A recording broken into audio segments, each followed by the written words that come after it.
Thank you very much. Before I start, I just want to say it's an honor to be here. The Coolidge, for those of you who have not spent a lot of time here, is really an incredible institution. I'm a longtime member, and I could not encourage you more to support it. It's really a treasure that we have it here. Also, this probably goes without saying for a talk about trauma, but there will be talk about trauma, including sexual assault and sexual abuse in this talk. So I'm going to talk a little bit about the history of trauma and how we've understood it, and then talk about how that relates to Twin Peaks Fire Walk with Me. Humans have been describing the psychological consequences of trauma for as long as they've been telling stories. Much of the second half of the Epic of Gilgamesh, dating from around 2100 BCE, focuses on the intrusive thoughts, recurrent nightmares, and never-ending torment Gilgamesh experiences after he sets a series of events in motion that concludes with his witnessing the murder of his friend. In the Odyssey, when Odysseus returns home after 2 decades of war and exile, he's described as feeling disconnected from his past, oblivious to the potential suffering of those around him, and prone to fits of rage. Large portions of the Sanskrit epic Ramayana detail how a demon is obsessively haunted by memories of his narrowly escaping death at the hands of the story's hero. And perhaps nowhere is the emotional toll of war and violence examined more expressively than in Shakespeare's plays, from Macbeth to Othello and Richard III to Julius Caesar. Our record of understanding the effects and treating the aftershocks of trauma is much spottier. It wasn't until the 17th century when a Swiss doctor began referring to a collection of symptoms exhibited by returning soldiers, despair, insomnia, anxiety, a yearning for the past, as nostalgia, that the repercussions of trauma were first considered a medical condition. The pool of potential trauma victims was not expanded beyond male combatants until the mid-1800s, when a condition known as railway spine was coined to refer to the psychological symptoms of victims of the gruesome crashes that became common when steam engines were added to trains with rickety wooden cars riding on unreliable tracks. And it wasn't until the advent of psychoanalytic theory in the late 19th century that the idea that victims of sexual violence could experience lasting emotional damage was introduced. The codification of psychiatric symptoms in the second half of the 20th century did little to clarify the most appropriate way of defining trauma or the most effective way to treat it. Ever since the early 1950s, when the American Psychiatric Association began publishing its Diagnostic and Statistical Manual of Mental Disorders, the DSM has pinballed among wildly divergent conceptions of what qualifies as trauma and the types of reactions that trauma victims might exhibit. If there's been one constant, it's that the APA's efforts to classify trauma have been undercut by the organization's lack of sophistication or interest in actually addressing the issue. In the first 2 editions of the DSM, published in 1952 and 1968, trauma-related diagnoses were only considered appropriate if the symptoms occurred for 6 months or less, the assumption being that normal individuals would recover from an event regardless of how disturbing it was in that amount of time. That notion was patently ridiculous even then. Research on the survivors of both Nazi concentration camps and the bombings of Hiroshima and Nagasaki had illustrated decisively that the effects of trauma could last for years, if not decades. By the 1960s, there was also an ever-growing body of research on the effects of sexual violence on women and children. But it wasn't until the 70s, when the plight of returning Vietnam veterans began receiving widespread attention, that a more expansive conception of the effects of trauma received serious consideration. The DSM-3, published in 1980, was the first edition of the manual to allow for chronic stress-related conditions and a new diagnosis coined post-traumatic stress disorder.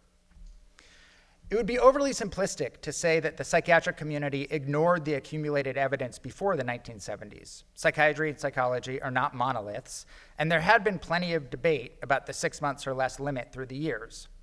But the timing of the shift does highlight a problem that continues to plague the psychiatric community to this day. For definitions of what is normal and what is pathological to be accurate, the people setting those parameters need to either be representative of society as a whole, or have the imagination and empathy to envision what the world is like for people whose experiences differ from their own.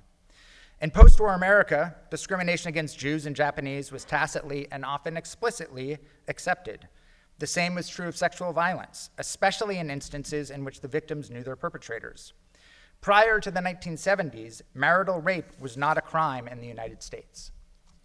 The 1962 US Model Penal Code entry for rape begins, "Rape is defined as a male who has sexual intercourse with a female, not his wife."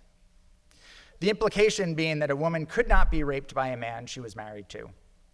It wasn't until a category of people that included large numbers of white Christians, young men returning from Vietnam, began demanding attention that the reality of the long-term consequences of trauma was validated.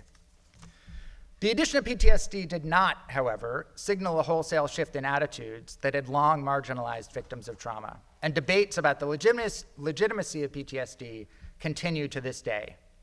One evergreen claim is that PTSD pathologizes normal distress, which proponents of this argument maintain almost always resolves on its own. This view is personified by Paul McHugh, the former director of Johns Hopkins Department of Psychiatry and Behavioral Science, and the former chief psychiatrist at the Johns Hopkins Hospital. McHugh, who's described himself as someone who believes in, quote, marriage and the Marines, has complained that a faddish, quote, culture of trauma has transformed people who'd previously been honored as survivors, such as military veterans, into victims. It's unclear why one could not be both. Complaints from cultural conservatives like McHugh are the main reason that the DSM's entry on PTSD is formulated in a way that makes it unique from virtually all other diagnoses in the manual.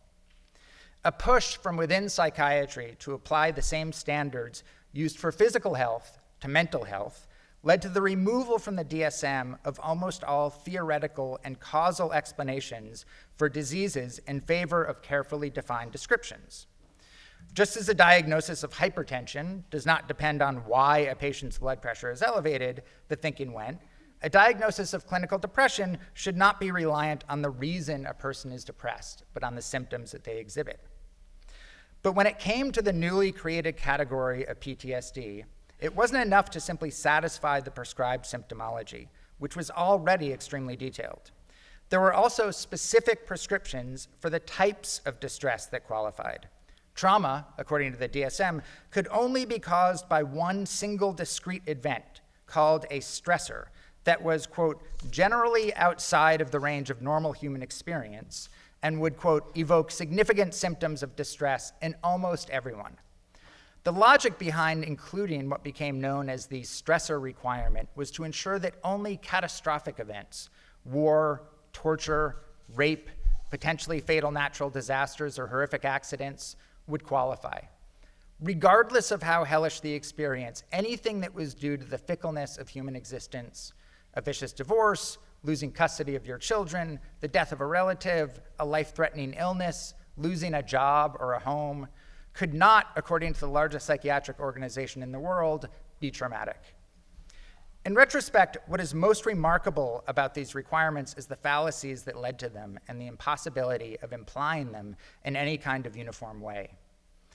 It's almost farcical for an organization whose members' purview is the diagnosis and treatment of all of the infinite varieties of mental, emotional, and behavioral disorders to argue that there is such thing as a, quote, normal human experience, or that events cannot be legitimately distressing to one person without also being distressing to almost everybody else. Stipulating certain types of reactions to traumatic events is even more peculiar. The categories of patients who were excluded from a PTSD diagnosis because they were not immediately scared or horrified included soldiers who were trained to suppress their emotions during the heat of battle, people who suffered traumatic brain injuries and lost consciousness, and victims of violent crimes whose initial reactions were rage or shame instead of terror. When the DSM-5, the most recent edition of the manual, was published in 2013, the fear, helplessness, or horror requirement was excised, but the delineation of the types of events that could be considered both outside of normal life and distressing to virtually everyone was made even more prohibitory. Now, PTSD is only a valid diagnosis for patients who have had direct exposure to actual or threatened death, serious injury, or sexual violence. I tried actually putting the full requirements for PTSD on this slide and even projected on a screen this big. There's no way that you would be able to read them. Those changes are especially confounding because of the steady accumulation of evidence showing they are simultaneously redundant and detrimentally restrictive. As the field of trauma research has matured, an ever-expanding list of studies has shown that it's virtually impossible to have all of the symptoms required for a PTSD diagnosis without going through, as one recent paper by a consortium of psychiatrists from around the world put it, an event that could reasonably be described as traumatic. In other words, researchers found that when people exhibited the symptomology required for a PTSD diagnosis, the events that triggered those reactions were what you or I might label as being traumatic, even if the APA does not. That's important because it highlights the fact that the unique way that PTSD is defined in the DSM excludes people who have experienced legitimate trauma. By limiting trauma to violent acts, the DSM excludes a whole range of experiences that should, by almost any reasonable definition, qualify, including extreme emotional abuse, consistent degradation or humiliation, coerced but not physically threatened sexual activity. Just as surprising is how the clinical parameters for PTSD do not allow for variations in how individuals respond to stress. Public speaking might not be scarring for most people. It's a little Freudian slip there where I said it might be scarring for most people. My heart's beating just a little bit quickly. But for someone suffering from severe agoraphobia, being forced repeatedly to give impromptu speeches in front of large crowds could very well be traumatizing. Somehow, a clinical handbook that devotes a full 45 pages to different types of anxiety disorders does not recognize that the threshold for trauma might differ for people whose biology leaves them more reactive to the vicissitudes of life. This is important not just for semantic reasons. Beginning in the 1990s, neural imaging has consistently shown that the brain activity associated with emotion processing differs significantly in patients who've been diagnosed with PTSD, as opposed to patients with social anxiety disorders, phobias, or depression. This physiological evidence verifies what trauma specialists have been saying for years. PTSD is not just a heightened variation of the grief, agitation, or fear that people typically feel in response to difficult situations. It is a distinct condition that affects the human brain in distinct ways, and it requires distinct treatments. Today, Twin Peaks: Fire Walk with Me is considered by many to be a masterpiece. In 2007, The Guardian labeled it David Lynch's unsung masterwork. In 2009, the British Film Institute ranked it as the 4th best film of the 90s, and it was featured prominently on Sight and Sound's most recent poll of the greatest films of all time, ahead of Clockwork Orange, Star Wars, and Annie Hall, and tied with All About Eve, The Deer Hunter, and Raiders of the Lost Ark. This is a stark shift from how the film was greeted when it was released in 1992. 2 years after Lynch won the Palme d'Or for Wild at Heart, festival goers heaped scorn and disdain on Fire Walk with Me when it premiered at Cannes. The dominant sentiment seemed to be that it was nothing more than 2+ hours of exploitative self-indulgence. Quentin Tarantino, whose film Reservoir Dogs also screened at the festival, memorably said, "David Lynch has disappeared so far up his own ass that I have no desire to see another David Lynch movie until I hear something different." Which is especially humorous because it seems to imply that someone would just need to say, "Hey, Quentin, David Lynch is no longer up his own ass," and then he'd be totally willing to see David Lynch movies again. Critics were, if anything, even harsher. In the New York Times, Vincent Canby wrote, "It's not the worst movie ever made, it just seems to be." And here's Joel Siegel's take. A theater or two, David Lynch really broke new ground in the episodes of the TV series he directed, using odd angles, quick cuts, flashbacks, a nonlinear script, and a driving serial music score to create a mood of building suspense you had never seen on television. In this film prequel to the series, he creates a mood you rarely see at the movies: eye-glazing boredom. I think they called the film Fire Walk with Me because after an hour of the film, you'd rather be firewalking. And at 2.5 hours, you know why Special Agent Cooper needs a good cup of joe. To stay awake. At least it's not on ABC. Yeah, right. Hate the movie, love the review. Thank you. The movie is not actually 2.5 hours. He felt compelled to exaggerate its running time by 15 minutes. Contemporary reevaluations of Fire Walk with Me have typically attributed these negative reactions to how the movie upended the expectations of viewers who'd loved Twin Peaks and mourned its premature cancellation by ABC in 1991. The TV show featured Kyle MacLachlan as FBI agent Dale Cooper, an unambiguously heroic, charismatically idiosyncratic main character. Laura Palmer, the high school student whose murder served as the show's inciting incident, was a spectral presence who could serve, at least at first, as an abstraction of female purity. Fire Walk with Me was a different beast altogether, a brutal, unrelenting examination of Laura's last days. Sheryl Lee's searing operatic performance is both painful to watch and impossible to turn away from. And her transformation from a static prom queen into a flesh and blood, drug-addicted rape and incest victim made it impossible to view the original series with quirky affection. When, towards the end of the movie, Laura tells one of her lovers, "You don't even know me, your Laura disappeared," she might as well have been talking to the audience. All of this was, undoubtedly, part of the reason Fire Walk with Me was not embraced in 1992. But upending expectations does not account for the degree of vitriol directed at Lynch. To understand that vitriol, it's helpful to look at the cultural environment into which the movie was released. The 1980s were a decade that largely treated sexual assault as a literal joke.